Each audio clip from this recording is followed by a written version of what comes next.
la France et la cyberdéfense. J'ai trois préoccupations essentielles pour ce qui me concerne.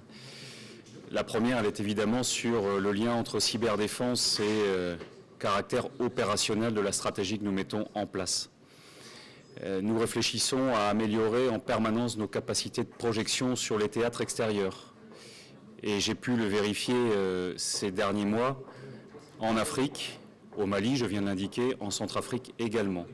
J'ai pu rencontrer les équipes de ce qu'on appelle les équipes cyberdéfense avec les bulles cyberdéfense. Et je vois bien les progrès qui sont les nôtres en simplement quelques mois. Et je veux vous encourager, je veux nous encourager à poursuivre parce que c'est très important pour améliorer notre capacité de projection et c'est le sens de l'action de la France.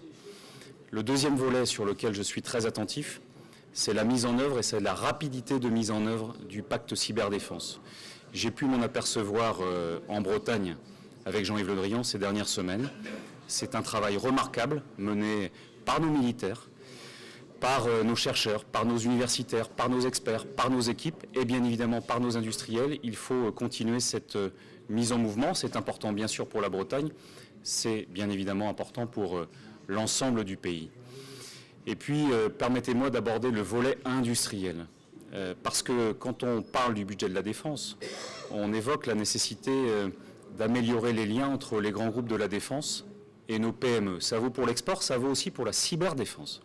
Et je suis très attentif aux stratégies partagées entre grands groupes et PME et la nécessité pour les uns et pour les autres de travailler ensemble. Encore une fois, je le vois sur mon territoire.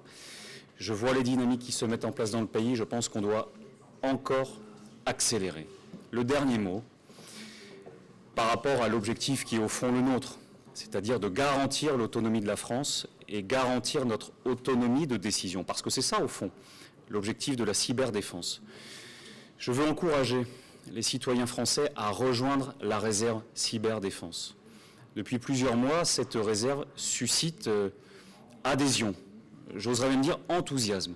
Et c'est très bien, d'abord c'est un signe d'adhésion à la nation.